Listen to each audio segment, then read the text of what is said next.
எந்த பணியை கொண்டு ரசூல் அனுப்பப்படுறாரோ, ஒரு ரசூலுக்கு ஒரு வேலை கொடுத்துருவாங்க அல்லாஹ், அந்த வேலை கண்டிப்பா நடந்துரும். ரசூலுடைய மிஷன் கண்டிப்பா ஜெயிக்கும். ரசூல் என்ன காரணத்திற்காக அனுப்பப்பட்டாரோ அது கண்டிப்பா நடக்கும். அது நடக்காம போகவே போவாது. இது ஒரு முக்கியமான பாயிண்ட். இதுல தான் நமக்கு உண்டான வேலையும் இருக்கு. அப்ப நபி ஸல்லல்லாஹு அலைஹி வஸல்லம் அவங்களுக்கு கொடுக்கப்பட்ட பணி எது, அந்த பணி கண்டிப்பா ஜெயிக்கும். அப்ப அது என்ன பணி அப்படிங்கறத இன்ஷா அல்லாஹ் நம்ம வந்து அது ரசூலுடைய மிஷன் பத்தி பேசும்போது அது டீடைலா சொல்லிடுவோம். மூசா நபிக்கு ஃபிரௌனிடம் அனுப்பி பனு இஸ்ராயீல்களை என்னுடன் அனுப்பு அப்படின்னு சொல்லி அல்லாஹ் என்ன சொல்றான், 7வது அத்தியாயத்துல 105வது வசனத்துல சொல்றான். அது என்ன ஆயிருச்சு, இது 2வது அத்தியாயத்துல 49வது வசனத்துல அல்லாஹ் சொல்றான், பனு இஸ்ராயீல்களை நாம கூட்டிட்டு வந்தோம், காப்பாத்திட்டோம் அப்படின்னு சொல்லி அல்லாஹ் சொல்றான். சோ மூசா நபியோட மிஷன் என்னாச்சு, சக்சஸ் ஆயிருச்சு. அங்க அவர் போனது எதுக்கு, பனு இஸ்ராயீல்களை அங்க இருந்து விடுதலையை வாங்கி கொடுக்கணுங்கிறதுக்காக தான் அவர் போனாரு. அவர் போனது நடந்துருச்சு.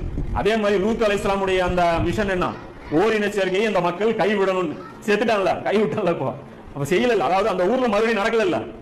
இந்த ஊர்ல இந்த வேலை இனிமே நடக்க கூடாதுன்னு அப்ப டிபேட் போச்சு. கடைசி அல்லாட்ட துவா செஞ்சாரு. அப்ப அந்த ஊர்ல இருந்து இவர் போயிட்டாரு. இவங்க சேர்த்துட்டாங்க. சொன்னது நடந்துச்சா இல்லையா, ஊர்ல அடுத்த எவனும் இன்னி வரைக்கும் பண்ணல. இன்னி வரைக்கும் அந்த ஊர்கள் அப்படியே ஃப்ரீஸ் பண்ணி வைக்கப்பட்டிருக்கு.